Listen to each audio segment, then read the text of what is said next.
Bonjour, je m'appelle Hugo, je suis professeur de français langue étrangère et dans cette vidéo, nous allons parler des repas des Français. Nous allons commencer par répondre à la question quand les Français mangent-ils, puis que mangent-ils. Je précise quand même que je vais parler pour la France de manière générale, mais il peut y avoir des différences entre les différentes régions. Bon visionnage. La première chose à savoir est que les Français mangent selon un emploi du temps, un graphique précis. Cet emploi du temps peut légèrement varier pendant les vacances et les week-ends, mais globalement, voilà comment ça fonctionne. Le petit déjeuner est pris au réveil, tout dépend de l'heure à laquelle la personne s'est réveillée. Ensuite, le déjeuner est pris entre midi et 13 heures. À 16 h, 16 h 30, vous avez ce qu'on appelle le goûter, qu'on appelle aussi le 4 heures. 4 heures, 16 heures, vous avez compris. Mais il est principalement pris par les enfants. Beaucoup d'adultes ne goûtent pas ou bien prennent un simple café. Et le soir, vers 19 h, 19 h 30, 20 heures, on a ce qu'on appelle le dîner. Mais comment est-ce possible de toujours manger à la même heure? En fait, comme tout le monde suit plus ou moins ce même emploi du temps, la société s'est adaptée, les horaires sont adaptés. Par exemple, à l'école, les enfants ont toujours au moins une heure pour manger, soit à 11 heures, soit à midi. Parfois, ils ont 2 heures, de 11 heures à 13 heures par exemple, ou de midi à 14 heures. Ça dépend des écoles, ça dépend des emplois du temps, des jours, etc.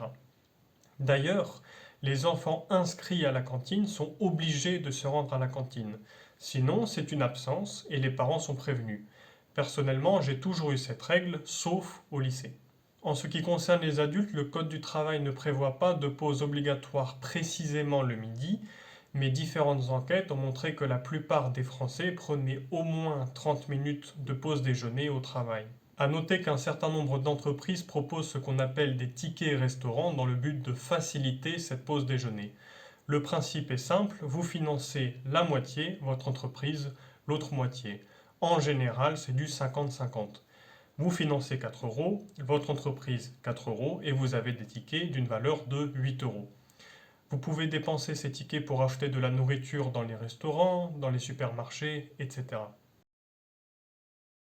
Mais alors, que mangent les Français? Le petit déjeuner et le goûter sont sucrés, alors que le déjeuner et le dîner sont des repas salés.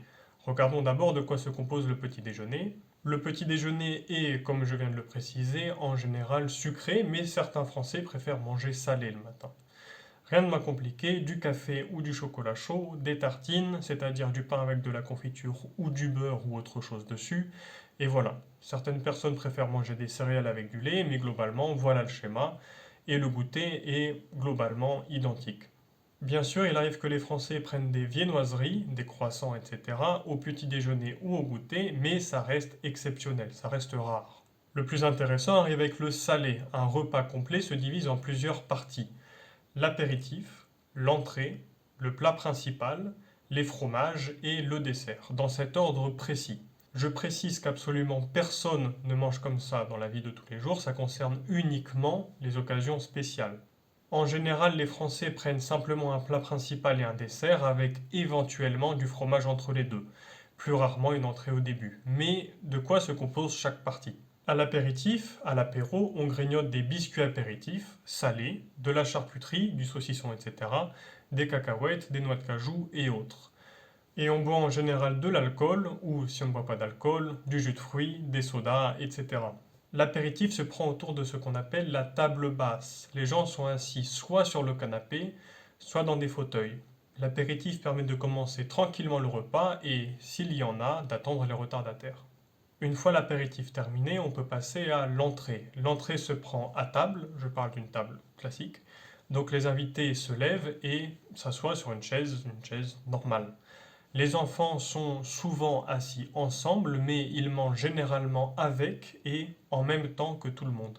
L'apéritif ne se prend que pour des occasions particulières, mais il peut arriver dans la vie de tous les jours de manger des entrées. Mais c'est quoi une entrée? En général, c'est de la soupe ou des crudités. Des crudités, ce sont des légumes crus, des carottes, des concombres, etc.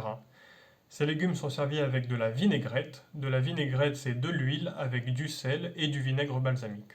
On peut également ajouter de la charcuterie, ça dépend bien sûr, je parle de manière générale. Il existe beaucoup d'entrées possibles. Après l'entrée, il y a en général un petit temps d'attente, le temps de terminer de préparer le plat principal, tout simplement. S'il y en a, les invités restent souvent à table et discutent entre eux. Bref, le plat principal, il existe de très nombreux plats principaux, donc c'est compliqué de donner un exemple, mais vous aurez un plat plus sophistiqué s'il y a des invités, et un plat beaucoup plus simple dans la vie de tous les jours. Ça paraît évident, mais je le précise quand même. Mais c'est difficile de donner un plat typique, puisque ça dépend d'énormément de facteurs. Bref, après le plat principal, place au fromage. On propose aux invités une assiette avec un choix plus ou moins large, ça dépend. Mais dans tous les cas, vous prenez ce qui vous intéresse et vous ne prenez rien si vous n'aimez pas le fromage comme moi. Et pour finir, le dessert. Dans la vie de tous les jours, il s'agit presque exclusivement d'un yaourt, mais les choix peuvent et sont en général beaucoup plus fantaisistes quand il y a des invités. Et pendant ou après le dessert, on peut proposer un café ou un thé. Presque personne ne boit de thé en France, mais ça se fait seulement pendant ou après le dessert. Pendant le repas, les Français boivent de l'eau et ou du vin. Comprenez bien que ce schéma apéritif, entrée, plat principal, fromage, dessert ne s'observe que lors des grandes occasions. Dans la vie quotidienne, les Français ne prennent pas l'apéritif, prennent parfois une entrée, toujours un plat principal, parfois du fromage et généralement un dessert. Dans la vie quotidienne, le déjeuner est plus consistant que le dîner. Le dîner est censé être un repas plus léger, plus simple à digérer pour mieux dormir, tout simplement. Bref, ce qu'il fallait comprendre dans cette vidéo, c'est que les Français préfèrent, de manière générale bien sûr, manger toujours à la même heure. Probablement jamais vous ne verrez un Français manger du poulet à 17 heures en rentrant du travail. Pour nous, c'est extrêmement bizarre parce que le poulet, on le mange à midi, au travail aussi. Ensuite, il fallait comprendre que le déjeuner et le dîner, qui sont salés mis à part le dessert évidemment, sont divisés en plusieurs parties. Dans la vie quotidienne, les Français mangent généralement un plat et un dessert, mais ils peuvent ajouter une entrée et du fromage s'ils le veulent.